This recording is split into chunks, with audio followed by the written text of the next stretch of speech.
캘리포니아에서 70세 이상 운전자들은 면허증 갱신 때 더 이상 필기시험을 치르지 않아도 됩니다. 단 최근 2년간 운전기록 깨끗해야 합니다. 캘리포니아에서는 또한 동문 자녀를 우대하는 레거시 입학과 기부 입학이 금지됩니다. 내년도 입시부터 적용됩니다. 남가주에 또다시 폭염이 시작되면서 곳곳에서 최고 기온 기록을 갈아치우고 있습니다. 오늘 내일 기온 더 올라갑니다. 폭염으로 또다시 캘리포니아에는 산불 발생 우려가 커지고 있고 소방당국은 주민들에게 각별한 주의를 당부했습니다. 샌버나디노에서 발생한 라인 산불이 43,400에이크를 태우고 진화율 80%를 보이고 있지만 재발화로 세븐옥스와 엔젤러스 옥스에 추가 대피령이 내려졌습니다. 한편 약 5만 5천 에이커를 태운 브릿지 산불과 2만 3천여 에이커를 전소시킨 에어포트 산불은 각각 98%와 95%의 진화율을 보이면서 완전 진화를 앞두고 있습니다. 다만 이번 주에 폭염이 변수입니다. 11월 선거를 앞두고 이번 선거의 주요 주민 발의안을 차례로 점검해보는 오늘 마지막 시간으로 주민 발의안 5와 35를 점검해봅니다. 올해 11월 선거에는 LA 카운티 검사장도 선출합니다. 현재 도전자인 네이선 호크만 후보가 조지 게스콘 현직 검사장을 큰 폭 앞서고 있습니다. 카말라 해리스 부통령과 트럼프 전 대통령이 잇따라 마리화나 단순 사용에 대해서 관대한 입장을 밝혔습니다. 허리케인 헐린 피해와 관련해서 해리스 부통령은 FEMA를 찾아 피해적 지원을 약속했습니다. 트럼프 전 대통령은 허리케인 피해적을 직접 찾아서 연방정부의 대응을 비판했습니다. 팀 월즈 민주당 부통령 후보와 JD 벤스 공화당 부통령 후보가 CBS 방송 주최로 오늘 오후 6시 TV 토론을 합니다. 월즈와 벤스 후보는 어제까지 막판 모의 토론을 진행하면서 준비에 총력을 기울였습니다. 진보와 보수 색채가 뚜렷함에 따라 오늘 토론 난타전이 예상됩니다. 항만 노조원 4만 5천 명이 동남부 지역 항구에서 전면 파업에 돌입했습니다. 동해 쪽과 멕시코만 일대 36개 항만 업무가 중단됐습니다.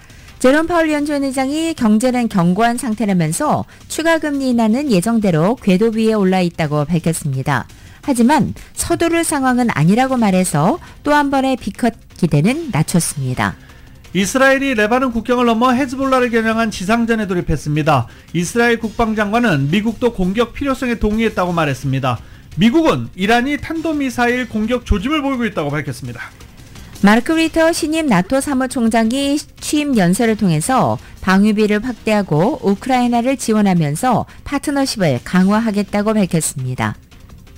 메이저리그의 전설적인 안타왕 피트 로즈가 사망했습니다. NBA에서는 전설적인 센터 디켄베 무톰보가 사망했습니다. 아틀란타 브레이브스와 뉴욕 매치가 플레이오프 막차에 탑승했습니다. 메이저리그 플레이오프 와일드카드 경기는 오늘부터 시작됩니다. 오늘 뉴욕 증시는 하락 출발하고 있습니다. 원달러 환율은 1316.8원으로 마감했습니다. 남가주 오늘 대체로 맑은 날씨에 LA 한인타운 낮 최고 기온은 91도까지 오르겠습니다. 이 시간 주요 뉴스는 하늘 위 호텔, 세계 최대 항공기 아시아나항공 A380에서 차별화된 서비스를 만나보세요. 고국까지 편안하고 안전하게 모시는 아시아나항공 제공입니다.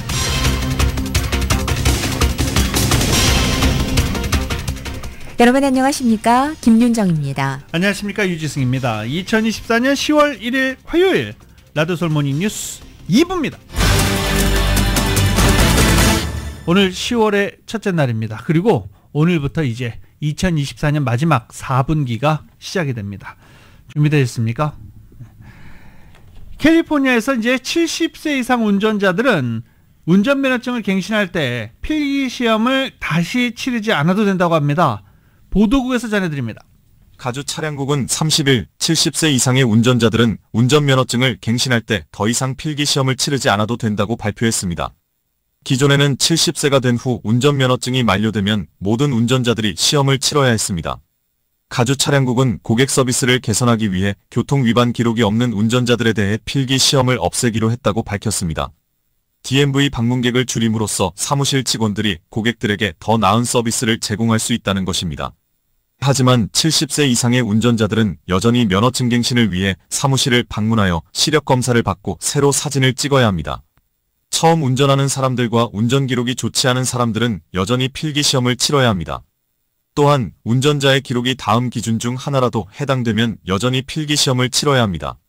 면허증 만료 직전 2년 내 2회 이상 사고 발생, 면허증 만료 직전 3년 내 3회 이상 사고 발생, 면허증 만료일 직전 2년 내 음주운전으로 인한 면허정지, 면허일 만료일 직전 2년 내 위반 점수가 1점을 초과하는 경우에는 필기시험을 치러야 합니다. 올해 운전면허증이 만료되는 일부 주민들은 필기시험이 필요하다는 갱신 통지를 받았을 수 있지만 사무실 방문 시 이 요구사항은 면제됩니다. 라디오 서울 보도국 뉴스룸입니다. 이제 캘리포니아에서는 동문 자녀를 우대하는 레거시 입학과 또 기부자 입학이 금지됩니다. 새 법으로 스탠퍼드 대학과 USC가 가장 큰 영향을 받게 될 전망입니다. 정효로 기자가 전해드립니다. 개빈 뉴섬 주지사가 9월 30일 스탠포드와 USC 등 가주의 사립대학의 대입사정에서 동문 자녀를 우대하는 레거시 입학과 기부자 입학 관행을 금지하는 가주 법안에 서명했습니다. 뉴섬 주지사는 법안 서명 후 성명에서 캘리포니아주의 꿈은 소수의 행운아들에게만 열려 있어서는 안 된다며 모든 이에게 공정하게 고등교육의 문을 활짝 열어야 한다고 밝혔습니다. 현재 레거시와 도너 입학 관행은 가주에서 스탠포드와 USC, 산타클라라 대학, 클레어몬트 맥케나, 하비머드 대학 등이 시행하고 있어 당장 이들 사립대 대입 사정에 영향을 미치게 됩니다. 포모나와 옥시덴탈은 최근 레가시 관행을 없앴습니다. 주립대인 UC에는 레가시와 기부자 입학 관행이 없기 때문에 새로운 법에 영향을 받지 않습니다. 하지만 이번에 주지사가 서명한 레가시 금지법에서는 이 법을 위반하는 대학에 대한 구체적인 처벌은 명시하지 않고 있습니다. 민주당의 필팅 의원이 발의한 이 법안의 초기 버전에서는 주정부가 위반하는 대학에 칼그랜트 지원금을 박탈하는 등 엄격한 처벌을 내릴 것을 요구했지만 최종안에서 이 같은 처벌은 명시되지 않았습니다. 새 법은 내년 9월 1일부터 시행됩니다. 가주의 사립대들은 2026년 6월 30일까지 새로운 법을 제대로 준수했는지 보여주는 첫 번째 연례보고서를 가주의회와 가주검찰에 제출해야 합니다. 보고서를 받아본 후 가주검찰총장실은 위반한 대학에 대한 기소 여부를 결정하게 됩니다. 지난해 기준으로 스탠포드 대학에서는 레거시와 도너트캐로 입학 허가를 받은 학생의 수가 295명으로 전체 학생의 13.6%를 차지했습니다. USC의 경우에는 레거시나 도너트캐로 입학 허가를 받은 학생이 1791명으로 전체 학생의 14.5%에 해당했습니다. 가주에 앞서 레거시 입학 관행을 금지한 타주도 있습니다. 앞서 메릴랜드는 올해 모든 레거시 입학을 금지했고 버지니아와 일리노이는 주립대학에 대해서 같은 조처를 취했습니다. 콜로라도도 3년 전 공립대학을 대상으로 유사한 금지 조치를 시행했습니다. 하지만 대학 측은 동문 자녀를 우대하는 레가시 관행으로 동문 결석이 강화되는 효과를 누릴 수 있고 학교가 동문으로부터 많은 후원금을 거둠으로써 학교 발전을 꾀할 수 있어 레가시 입학 관행이 필요하다는 입장입니다. 레거시와 도너 입학 관행이 금지돼 대학의 후원금이 줄어들면 저소득층이나 중산층에 제공되던 대학의 파이낸셜 에이드가 줄어들면서 중저소득층 학생들의 학자금 부담이 늘어날 것이라는 우려도 제기됩니다. 라디오 서울 뉴스 정현호입니다. 오늘 11월 5일 선거에서 LA 카운티 검사장을 선출하는 선거가 치러집니다. 새로 공개된 여론조사에 따르면 네이슨 호크만 후보가 현직 조지 게스콘 검사장을 큰 폭 앞서고 있는 것으로 나타났습니다. 이은 기자가 보도해드립니다. 선거 한 달여를 앞두고 30일 공개된 새 여론조사에서 현직인 조지 게스콘 LA 카운티 검사장에 도전하는 네이선 호크먼 후보가 큰 폭으로 우위를 점하고 있습니다. USC와 K-스테이트 롱비치, 칼폴리 포모나 연구진이 실시한 해당 여론조사에 따르면 조지 게스콘 현 검사장은 도전자인 네이선 호크먼에 24%포인트나 뒤처진 것으로 나타났습니다. 여론조사에서 유권자의 약 44%가 LA 카운티 검사장으로 네이선 호크먼을 지지한다고 답한 반면 게스콘 현 검사장을 지지한다는 유권자는 20%에 불과했습니다. 유권자의 33%는 아직 결정을 하지 못했다고 답했습니다. 조지 게스콘 검사장에 대한 지지율은 지난 3월 예비선거에서 약 25%의 득표율을 기록한 후 이후 정체 상태를 보이고 있습니다. 반면 네이선 호크먼의 지지율은 날이 갈수록 늘어나고 있습니다.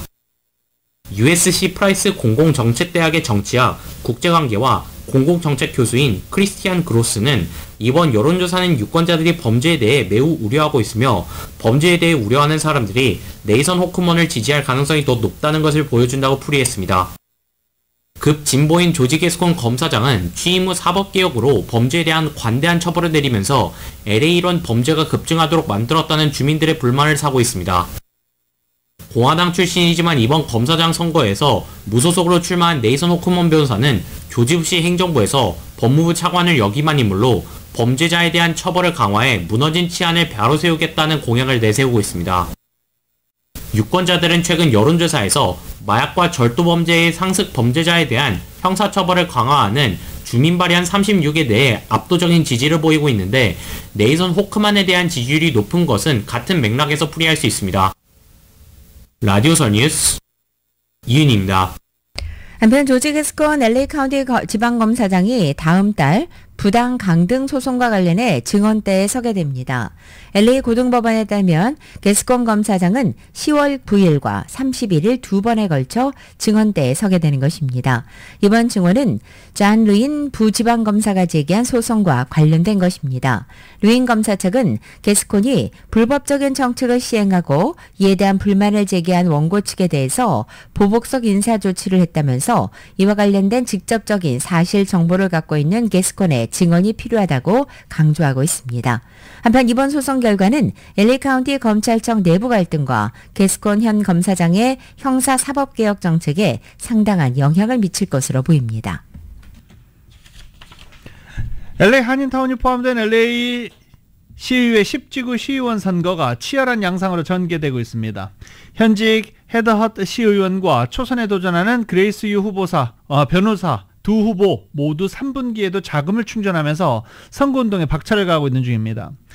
LA시 윤리위원회에 따르면 지난 7월 1일부터 9월 21일까지 허트 시의원은 98,843달러를, 유 변호사는 66,581달러를 각각 모았습니다. 올 상반기인 1월 1일부터 6월 30일까지 허트 시의원은 82,594달러, 유 후보는 117,601달러를 기록했었습니다. 9월 21일까지 총 모금액은 허트 시의원이 43만 7천여 달러, 그레이스 유 후보가 46만여 달러로 유 후보가 조금 더 많습니다. 9월 21일 기준 가용 현금은 허트 시의원이 9만 6천여 달러, 유 후보가 8만 7천여 달러로 각각 집계됐습니다. 박빙 양상은 얼마 전 여론조사에서도 나타났습니다. 지난 7월 22일부터 29일까지 459명의 10지구 유권자를 대상으로 지지율을 조사한 결과 헤드허트 36%, 그레이스 유 34%로 나타났습니다. 저희 라디오 솔보도국은 오는 11월 5일 선거를 앞둔 가운데 이번 선거에 나오는 주요 주민 발의안들을 차례로 점검하고 있습니다. 오늘은 그 마지막 시간입니다. 저소득층 아파트의 증축과 관련된 이 기금 승인을 더 쉽게 만드는 주민 발의안 5와 메디칼에 영구적으로 기금을 제공하는 내용의 프로포지션 35 등 여러 개 주민 발의안을 이은 기자가 정리해드립니다. 다가오는 대선에는 총 10개의 주민 발의안들이 붙여집니다. 절도와 마약범들에 대한 처벌을 강화하는 주민 발의안 36과 렌트 컨트롤을 확대하는 주민 발의안 33, 시간당 최저시급을 인상하는 주민 발의안 32 외에도 주목해야 될 7개의 주민 발의안들이 있습니다. 주민 발의안 5는 저소득층 아파트를 비롯해 공공시설 증축과 관련해 펀딩을 마련하는 것을 쉽게 승인하도록 하는 내용입니다. 가주 현행법에 따르면 로컬 정부 당국이 저소득층 아파트를 비롯해 공공시설 증축과 관련해 펀딩을 마련하는 법안을 승인받기 위해서는 유권자 3분의 2의 찬성표를 얻어야 하는데 주민 발의안 5는 관련 법안 승인을 위한 지지표 55%로 낮춰 조정하는 내용입니다. 주민 발의안 35는 캘리포니아주 메디칼에 영구적으로 기금을 제공하자는 것이 골자입니다. 최근 수년 새 메디칼의 수혜폭이 넓어진 데에 따라 메디칼 프로그램을 유지하기 위해서 주정부 차원에서 메디칼 기금 마련이 절실한 것이 배경입니다. 현재 카이저 퍼머넨트 등 헬스케어 제공자들에게 부과한 특별 세금으로 메디칼 기금 재원이 마련되는데 이 같은 세금을 영구적으로 만들어 메디칼을 지원하자는 내용입니다. 프로포지션 2는 주정부가 주전역의 초, 중, 고등학교, 커뮤니티 칼리지의 보수공사에 필요한 100억 달러의 채권을 발행하는 내용입니다. 프로포지션 3은 헌법에 명시된 전통적인 결혼의 정의인 이성관계에서 벗어나 결혼의 의미를 재정립하는 것이 골자로 통과되면 가주에서는 결혼의 정의는 이성관계에 국한되지 않고 성소수자 친화적인 언어로 재정립됩니다. 프로포지션 4는 가주가 기후변화 대응을 위해 100억 달러의 채권을 발행해 가주의 산불, 홍수에 대응하는 것은 물론 식수를 확보하자는 내용입니다. 프로포지션 6은 가주 교도소에서 실시하는 강제노역을 금지하는 내용으로 대신에 수감자들에게 자발적인 노역을 통해 이들을 교화하는 것이 골자로 이 주민 발의안에 찬성하면 수감자의 강제노역을 종료하는 것을 지지하게 됩니다. 프로포지션 34는 헬스케어 제공자들이 다이렉트 환자 케어에 투자하게 만드는 내용을 담고 있습니다. 라디오설 뉴스 이은입니다.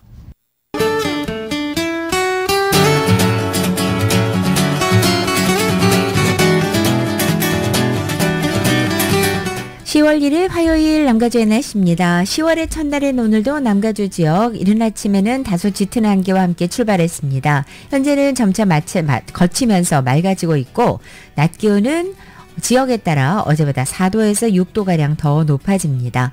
오늘 아침 현재 벨리와 일랜드 엠파이어를 비롯한 일부 지역에는 폭염주의보, 폭염경보도 발효되어 있습니다. 남가주 대부분 지역 이번 한 주 내내 평년 기온을 크게 웃도는 불볕더위 견디셔야 합니다. 이번에 찾아온 폭염의 기세는 이번 주말을 지나 다음 주 중반쯤에야 누그러들 전망입니다.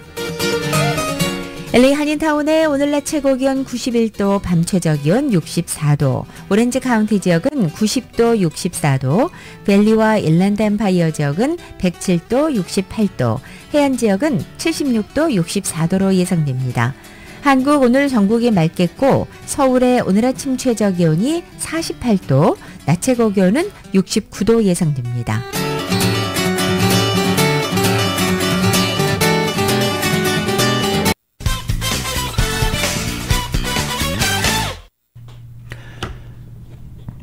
다양성이 축제 속으로라는 주제 아래 이 나흘 동안 서울국제공원에서 열렸던 제51회 한인축제 성황리에 마무리됐습니다. 그리고 한인타운 시니어센터가 어제부터 새학기 수강 신청 접수에 들어갔습니다. 타운뉴스 보도국에서 정리해드립니다. 다양성이 축제 속으로라는 주제 아래 지난 9월 26일부터 29일까지 4일 동안 서울국제공원에서 진행된 제51회 LA 한인축제가 성황리에 마무리됐습니다. 올해 축제는 LA 소방국 추산 약 30만 명이 축제장을 찾으며 역대 최다 방문자를 기록 한인 축제의 폭발적 성장을 다시 한번 입증했습니다. 특히 K-팝, K-푸드, K-드라마 등 한류의 영향으로 한국 문화에 대한 관심이 높아지면서 한인 커뮤니티는 물론 타인종과 문화권의 사람들이 함께 어우러져 한국 문화를 즐기며 교류하는 장으로 우뚝 섰습니다. LA 한인축제재단의 알렉스 차 회장은 한인 커뮤니티의 사랑과 관심 덕분에 올해 한인축제가 성공적으로 마무리될 수 있었다며 앞으로도 더 나은 축제로 성장할 수 있도록 최선을 다하겠다고 말했습니다. LA 한인축제재단은 이 같은 커뮤니티의 사랑에 보답하기 위해 올해 축제를 통해 발생한 수익금 일부를 한인 커뮤니티에 환원할 예정입니다. 한편 제52회 LA 한인축제는 2025년 10월 중에 개최될 예정입니다. 한인타운 시니어센터가 30일부터 새학기 수강 신청 접수에 들어간 가운데 접수 첫날에만 258명이 신청하는 등 뜨거운 열기를 보여줬습니다. 새학기 수강 신청자 접수는 10월 2일에 마감합니다.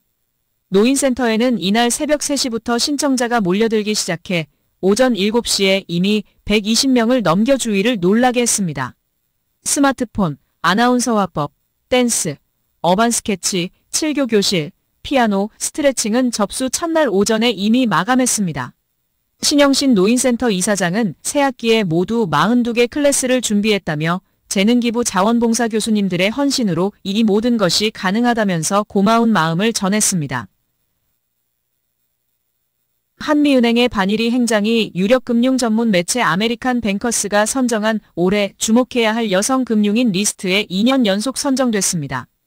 아메리칸 뱅커에 주목해야 할 여성 금융인 이니셔티브는 금융 서비스 분야에서 탁월한 리더십 기술, 강력한 비즈니스 성과, 다양성, 형평성과 포용성을 위한 실질적인 결과를 추진하는 데 있어 헌신을 보여준 개인과 팀을 선정합니다. 수상자들은 오는 10월 24일 뉴욕시 글래스하우스에서 열리는 갈라에서 시상식을 갖게 됩니다. 라디오 서울 보도국 뉴스룸입니다. 기아 미국 판매법인이 전기차 EV6와 EV9 모델을 위한 북미 충전 표준 NACS 규격의 어댑터를 고객에게 무상 제공한다고 발표했습니다. 기아는 올해 9월 4일 이후 2024년형, 2025년형 기아 EV9 또는 2024년형 기아 EV6를 인도받는 고객에게 미국 내 16,500개 이상의 북미 충전 표준 DC 급속 충전기를 이용할 수 있는 어댑터를 무료로 제공한다고 밝혔습니다. 무료 어댑터는 2025년 초 고객들에게 배송됩니다. 또 2024년 9월 4일 이전에 기아 EV6와 EV9 니로 전기차를 인도받은 고객은 향후 기아 딜러망을 통해서 어댑터를 구매할 수 있습니다. DC 급속 충전기 사용 가능일은 2025년 1월 15일로 예정되어 있습니다. 또 사용자 편의상 극대화를 위해서 차량 소프트웨어 업그레이드를 진행한 기아 전기차 소유주는 2025년 초 기아 액세스 앱을 통해서 충전소와 연동을 하고 충전 요금을 결제할 수 있게 됩니다. 기아 전기차 소유주는 전기차 엔포테인먼트 스크린과 호환되는 스마트 기기를 통해서 충전기 사용 가능 여부와 상태, 충전 요금, 사용 가능한 충전기 위치까지 편리하게 검색할 수 있습니다. 모기지 금리가 2년 만에 최저치로 하락하면서 주택 소유주들의 모기지 재융자가 2년 2개월 만에 최고 수준으로 급증했습니다. 모기지은행협회 MBA에 따르면 9월 16일부터 20일 모기지 재융자 지수가 전주 대비 20% 상승했다고 밝혔습니다. 모기지 재융자 수요는 지난해 같은 기간 대비로는 175% 급등했습니다. 대출 금리 하락이 주요 원인으로 작용하고 있습니다. 연방준비제도의 금리 인하 결정에 30년 만기 고정금리 모기지 평균이자는 6.13%로 낮아졌습니다. 저소득 대출자들이 주로 이용하는 연방주택관리국의 30년 만기 고정 모기지 평균이자도 5.99%로 떨어졌습니다. 모기지은행협회는 모기지 신청 건수는 재융자 신청 건수가 2022년 7월 이후 최고 수준으로 증가했다고 밝혔습니다. 재융자 신청이 활발해지면서 모기지에서 재융자 신청이 차지하는 비중은 55.7%로 증가했습니다. 모기지 평균 대출 규모는 41만 3,100달러로 최고치를 기록하고 있습니다. 작년 한 해 미국 이민자 인구가 180만 명 증가해서 지난 2000년 이후 20년 만에 가장 큰 증가폭을 보였습니다. 여론조사기관 퓨 리서치는 연방 센서스국인 인구조사 자료를 분석한 결과 2023년 미국 내 거주자는 이민자가 4,780만 명으로 역대 최고를 기록했고 이것은 전년 대비 160만 명이 증가한 것이라고 전했습니다. 미국의 이민자 인구에는 귀화한 미국 시민과 합법적인 영주권자, 합법적인 임시 거주자, 그리고 서류 미비자까지 모두 포함된 것입니다. 2022년을 기준으로 미국 내 이민자 가운데 23%는 캘리포니아에 거주하고 있습니다. 그 뒤를 이어서 텍사스에는 11%, 플로리다와 뉴욕에는 각각 10% 이민자가 거주하고 있어서 이민자 대부분은 이 4개 주에 집중적으로 거주하고 있습니다. 지난 5년간 미국에서 한국 재외국민 28명이 살해되는 등 모두 839명이 미국에서 범죄 피해를 당한 것으로 나타났습니다. 한국 국회 외교통일위원회 소속 한정혜 더불어민주당 의원이 외교부로부터 제출받은 자료에 따르면 미국에서 재외국민 범죄 피해 통계 839건이 발생해 스페인과 이탈리아, 프랑스에 이어 4번째로 많았습니다. 특히 미국에서 발생한 재외국민 대상 살인사건은 28건으로 전 세계 국가 중에 최다를 기록했습니다. 최근 5년간 미국에서 발생한 재외국민 범죄 피해를 유형별로 살펴보면 살인 28건, 강도 34건, 절도 494건, 강간 및 강제추행 17건, 납치, 감금 8건, 폭행, 상해 협박 134건, 사기 121건 등으로 집계됐습니다. 한 의원은 재외국민을 대상으로 하는 인종차별 등 혐오 범죄도 지속적으로 발생하고 있다고 지적했습니다. LA 한인회가 차기 LA 한인회장 선거를 앞두고 정관 개정위원회를 구성하는 등 관련 절차를 시작했습니다. 본격적인 선거 모드는 선거관리위원회가 구성된 후에 시작됩니다. LA 한인회 관계자는 선거를 직접 관장할 선거관리위원회를 10월 중순까지 구성하고 한인회장 선거 공고와 유권자 등록, 후보 신청 서류 배부, 또 후보 서류 접수와 등록, 후보자 기호 발표까지 거쳐서 오는 12월 초에는 한인회장 선거를 치른다는 것이 목표라고 밝혔습니다. 플럴튼 커뮤니티 센터에서 매주 수요일 오전 8시 30분부터 오후 12시 30분까지 파머스 마켓을 연다고 합니다. 비영리 단체인 플럴튼 공인 파머스 마켓 위원회에서 운영하는 파머스 마켓에는 신선 제품들이 판매될 예정입니다. 플럴튼 커뮤니티 센터에서 매주 수요일 오전 8시 30분부터 오후 12시 30분까지입니다.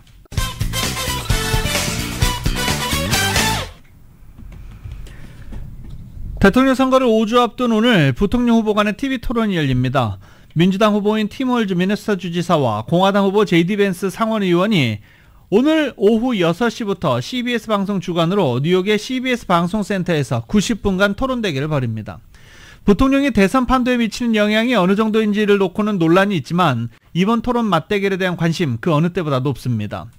특히 해리스 부통령과 트럼프 전 대통령이 초박빙 승부를 펼치고 있어 부통령 후보에 대한 유권자들의 선호가 타이브레이커가 될 수 있는 측면이 우선 거론되고 있습니다. 또 두 부통령 후보의 캐릭터가 워낙 선명한 진보와 보수 색채를 갖추고 있어 부통령 후보로 지명된 이후 상호 날카로운 신경전을 벌여왔다는 점도 이번 토론의 흥행성을 높이는 요인입니다. 이번 토론에서는 앞서 대통령 후보 간의 토론 핵심 쟁점이었던 인플레이션 등 경제 상황과 불법 이민자 문제, 여성의 낙태 및 생식권, 총기 규제 등 이슈를 둘러싼 첨예한 공방이 예상됩니다. 두 사람의 이력을 둘러싼 공수 대결도 치열할 것으로 관측됩니다. 두 사람 다 군복무 경력을 가졌고 흑수저 출신이란 공통점도 있지만 상대방 이력에 대해 이미 날선 공세를 주고받은 바 있습니다. 이번 토론은 앞서 9월 10일 진행됐던 해리스 부통령과 트럼프 전 대통령 간의 토론과 마찬가지로 방청객이 없이 진행되지만 그때와 달리 이번에는 한 후보의 발언 때 다른 후보 마이크는 켜두기로 했습니다. 대통령 후보 대결보다 더 격렬한 공방이 예상되는 대목입니다. 과거 대선 때도 부통령 후보 토론은 단 한 차례만 열렸고 이번에도 양측은 추가 토론 논의가 없어 오늘 부통령 후보 간의 토론이 처음이자 마지막이 될 것으로 예상됩니다. 들으신 대로 팀 월즈 미네소타 주지사와 제이디 벤스 상원의원이 오늘 토론을 하루 앞둔 어제까지 막판 준비에 박차를 가했습니다. 한 달여 앞으로 다가온 대선이 초박빙 양상의 접전을 보이는 가운데 북부 경합주 인근 중서부 출신의 두 부통령 후보가 노동자들의 표심을 공략하고 또 상대방을 공격하기 위해 서로 경쟁 후보의 정책과 신상 문제 등을 열심히 공부했다는 것입니다. 월즈 후보는 고문단과 함께 토론을 준비했습니다. 여기에는 월즈 후보의 오랜 측근은 물론이고 카말라 해리스 부통령이 대선 토론을 도왔던 사람들도 포함되어 있다고 언론들은 전하고 있습니다. 월즈 후보는 핏 부티지지 교통부 장관이 벤스 후보의 대역으로 참여한 모의 토론도 진행했습니다. 전국적인 지명도가 떨어지는 월즈 후보는 오늘 토론을 통해서 자신을 알리는 한편 대선 후보인 카말라 해리스 부통령의 국가 비전을 부각한다는 방침입니다.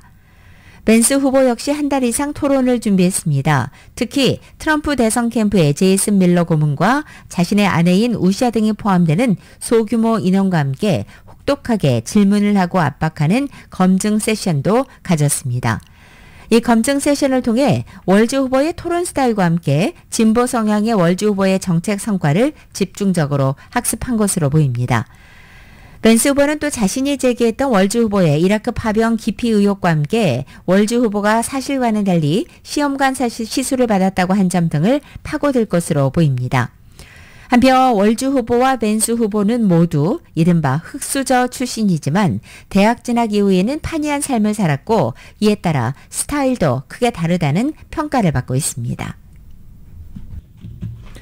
바이든 대통령은 남동부를 강타한 허리케인 헐린으로 100명 이상이 사망했고 약 600명이 생방불명 상태라고 밝혔습니다. 대책 기자회견에서 역사적인 수준의 폭풍우를 헐린이 동반했고 피해는 파괴적이다라며 이같이 전했습니다. 바이든 대통령은 플로리다와 노스 사우스 캐롤라이나, 테네시, 조지아, 버지니아, 엘라바마주 등의 긴급 재난지역 선포 요청을 승인했고 모든 가용 자원을 활용해 구조와 복구 그리고 재건 작업을 시작할 것을 지시했습니다. 또 이번 주 중 피해 지역을 방문할 것이다 라고도 말했습니다. 바이든 대통령은 또 아직 결정은 내리지 않았지만 피해 복구 지원을 위한 추경 예산을 의회에 요청할 수도 있다라고 말했습니다. 플로리다주에 상륙했던 헐리는 조지아와 사우스캐롤라이나, 노스캐롤라이나, 테네시, 버지니아 등 총 6개 주를 핥히고 지나가면서 최소 115명이 사망했습니다. 무디스 분석가들은 미국 내 재산 피해가 최대 260억 달러에 달할 것으로 예상했고, 일기예보 서비스 아큐웨더는 전체 재산 피해와 경제적 타격이 1,100억 달러에 이를 것이라고 잠정 예상치를 내놨습니다. 남동부를 강타한 허리케인이 대선 승패를 좌우할 경합주를 중심으로 막대한 피해를 내면서 대선 주자들도 선거운동을 잠시 보류하고 허리케인 대응에 나섰습니다. 먼저 민주당 카말라 해리스 부통령은 재난 대응을 담당하는 정부 기관을 방문해서 피해 지역을 지원하겠다고 약속했고, 공화당 도널드 트럼프 전 대통령은 피해 현장을 직접 찾아 현 정부의 대응을 비판했습니다. 백악관 취재단에 따르면 해리스 부통령은 어제 워싱턴 DC 연방재난관리청이 FEMA에서 허리케인 헐린 상황에 대해 브리핑을 받고 FEMA 직원들의 도구에 감사를 표했습니다. 또 최우선 순위인 구호 활동을 방해하지 않는 선에서 가능한 한 신속하게 현장을 방문할 계획이라고도 밝혔습니다. 해리스 부통령은 허리케인이 미 남동부를 휩쓴 지난 주말 샌프란시스코와 LA에서 선거자금 모금 행사 등의 선거 일정을 소화한 바 있습니다. 어제 트럼프 전 대통령은 허리케인 피해가 집중된 조지아주의 발도스다를 직접 방문했고, 노스캐롤라이나주에도 갈 계획이라고 밝혔습니다. 조지아주와 노스캐롤라이나주는 이번 대선에서 두 후보가 초접전을 벌이는 핵심 승부처입니다. 한편 트럼프 전 대통령은 공화당 소속의 캠프 조지아 주지사가 이 바이든 대통령과 통화하려고 시도했지만 연락이 닿지 않았다면서 연방정부가 제대로 대응하지 않았다고 주장했습니다. 또한 해리스 부통령은 돈을 구하기 위해 어디선가 선거운동을 하고 있고, 그들은 허리케인 피해에 집중하라고 말하기도 했습니다. 또 해리스 부통령이 전용기에서 허리케인 관련 브리핑을 받는 사진을 자신의 SNS에 올리면서 연출된 가짜 사진이라고 주장하기도 했습니다. 대통령 선거를 앞두고 양당 후보가 잇따라 마리화나 단순 사용에 대해 관대한 입장을 밝혔습니다. 해리스 부통령은 NBA 출신 맷 반스 등이 진행하는 팟캐스트와 인터뷰에서 사람들이 마리화나 흡연을 이유로 감옥에 가서는 안 된다 라고 말했습니다. 해리스 부통령은 또 그 행동을 범죄하기를 중단하고 합법화할 필요가 있다고 생각하는 지점에 우리가 도달했다라고 부연 설명했습니다. 해리스 부통령은 샌프란시스코 지방검사, 캘리포니아주 법무장관 등으로 재직한 시절에는 마리화나 관련 범죄를 공격적으로 기소한 것으로 유명했지만 중앙 정치 무대에 뛰어든 이후에는 관대한 입장으로 돌아섰습니다. 트럼프 전 대통령도 자신의 사회관계망 서비스 트루스 소셜 계정에 올린 글에서 개인의 마리화나 소량 사용에 대해서 불필요한 체포와 구금을 끝낼 때가 됐다라고 말했습니다. 그러면서 트럼프 전 대통령은 21세 이상 성인은 마리화나를 3온스까지 합법적으로 구입 또는 소지할 수 있도록 하는 법안에 플로리다주 주민투표 때 주민으로서 찬성표를 던질 것이다 라고 밝혔습니다. 미국에서 현재 마리화나는 약 40개 주에서 어떤 형태로든 합법화되어 있지만 여전히 마약류 분류상으로는 오남용이 우려가 큰 물질로 인정되고 있습니다. 의료 목적 사용이 용납되지 않는 1등급 약물로 규정되어 있기도 합니다. 어떤 형태로든 곳곳에서 마리화나가 합법화되어 있어서 이를 잘 인지하지 못하고 그대로 한국으로 입국해 마리화나를 소지하고 입국했다가는 마약범으로 검거될 수 있습니다. 미국의 항만노조가 동남부 지역 항구에서 전면 파업에 돌입했습니다. 미국 항만 노동자 4만 5천 명이 가입한 노동조합인 국제항만노동자협회 ILA가 오늘 오전부터 파업에 들어간다고 성명을 발표한 것입니다. 따라서 미국의 동부 지역 해양원과 멕시코만 일대 36개 항만의 화물 선적과 하역 작업이 모두 중단됐습니다. 이번 파업은 어제 날짜 9월 30일에 만료된 단체 협상 갱신 협상 과정에서 노사가 임금에 대한 이견을 좁히지 못해서 발생했습니다. 노조는 사측이 제시한 임금 인상폭은 조합원들을 만족시킬 수 없다는 입장이며 또 노동자들의 일자리를 위협하는 항만 자동화에 대해서도 역시 반대 입장을 고수하고 있습니다. 미국 동부 지역의 항만 노동자들이 동시 파업에 들어간 것은 지난 1977년 이후 47년 만의 일입니다. 이번 파업은 미국 경제에도 부정적인 영향을 줄 것으로 보입니다. 뉴욕 인근의 항구에서 하역을 기다리는 컨테이너만 현재 10만 개에 달하고 있습니다. 식품부터 자동차까지 공급망의 흐름이 중단될 경우 해상 운임 상승과 인플레이션 등의 부작용이 발생할 수 있습니다. 앞서 JP모건은 이번 파업으로 인해 미국 경제에 하루 최대 50억 달러의 손실을 예상하기도 했습니다. 제롬 파월 연방준비제도 의장은 미국 경제가 견고한 상태라며 최근 연방공개시장위원회가 시사한 추가 금리 인하가 예정대로 궤도 위에 올라와 있다고 밝혔습니다. 다만 금리 인하를 서둘러 해야 할 상황은 아니라며 단계적 금리 인하가 적절하다는 정책 입장을 시사해 시장의 추가 B컷 0.5%포인트 금리 인하 기대를 낮췄습니다. 파월 의장은 테네시주 내슈빌에서 열린 전미 실물 경제협회 연설과 그에 앞서 배포한 서면 문건을 통해 이렇게 밝혔습니다. 또 파월 의장은 9월 중순 이뤄진 기준금리 B컷에 이은 추가 금리 인하가 준비 중에 있다고도 밝히면서 규모와 속도는 경제 상황을 지켜보고 결정할 것임을 시사했습니다. 또 B컷과 관련해서는 적절한 정책 조정을 통해 노동시장의 강세와 인플레이션 목표에 대한 지향을 유지할 수 있다는 자신감을 반영한 것이라고 소개하기도 했습니다. 파월 의장은 연설 후 이어진 모건 스탠리 수석 이코노미스트인 앨런 젠더와 회장과의 대담에서 위원회가 금리 인하를 서두른 것 같지는 않다라고 말했습니다. 한때 1,400원대를 훌쩍 넘었던 원달러 환율이 이제는 1,300원 초반대까지 내려갔습니다. 전문가들은 이 같은 추세가 당분간 계속돼서 올해 연말에는 1,300원대가 무너지고 1,200원대로까지 진입할 수 있다는 분석을 내놓고 있습니다. 전문가들은 시장에서 원달러 환율이 연말까지 1,300원을 하향 돌파할 수 있다고 전망합니다. 최근에 원화는 위안화와 엔화와 동조화 경향이 강해졌습니다. 한국의 원화와 중국의 위안화, 일본 엔화가 대표하는 아시아권 통화가 오랜 약세에서 벗어나 함께 강해지고 있다는 것입니다. 원달러 환율은 기업과 개인 모두에게 불확실성을 가중시키면서 경제적 부담이나 혜택으로 다가오고 있습니다. 그동안 킹달러의 대표적인 수혜자로서 한국을 방문하는 미주 한인 등 여행자들은 달러 약세로 한국에서 받는 달러당 원화가 줄어들게 됩니다. 미주 한인 비즈니스 업계 역시 달러 강세가 반갑지 않은 상황입니다. 달러로 한국 상품을 사와서 미국에 파는 업체들이 많은데 달러 가치가 떨어지게 되면 전보다 더 높은 가격에 물건을 사들여야 하기 때문입니다. 반면 한국에서 미국으로 여행을 오는 한국인들은 달러를 바꿀 때 지불해야 하는 원화가 줄어들어서 혜택을 보게 됩니다. 한인 관광업계는 미국을 방문하는 한국인이 더 늘어날 것으로 기대합니다. 라디오솔 모닝뉴스 함께하고 계십니다. 라디오솔 모닝뉴스 스포츠 소식입니다. 스포츠 소식은 전문가가 추천하는 이민법과 가정법 전문 제인정 종합법률사무소 제공입니다. 어제 안타까운 소식이 있었죠. 어떻게 한날 이렇게 갈 수가 있나 이렇게 얘기하신 분들도 많았습니다.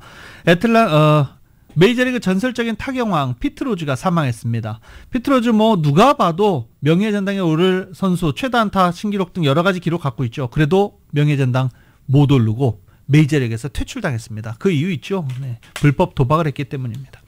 자, 그리고 NBA에서는 전설적인 센터 콩고 출신의 디켐베 무톰보가 사망했습니다.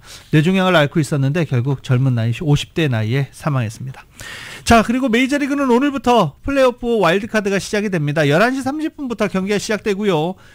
디트로이트와 휴스턴의 경기를 시작으로 뒤를 이어서 캔자스시티와 볼티모어, 뉴욕 매츠와 밀워키, 애틀란타와 샌디에고 이렇게 4경기로 오늘 와일드카드 경기는 마무리가 됩니다.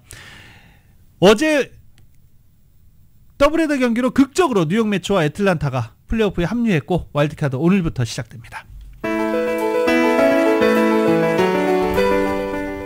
2024년 10월 1일 화요일에 전해드린 라디오 서울 모닝뉴스 여기서 마치겠습니다. 지금까지 진행의 유지승, 김윤정이었습니다. 잠시 후 9시에는 강혜신의 오늘의 미국이 방송됩니다. 함께해 주신 여러분 고맙습니다.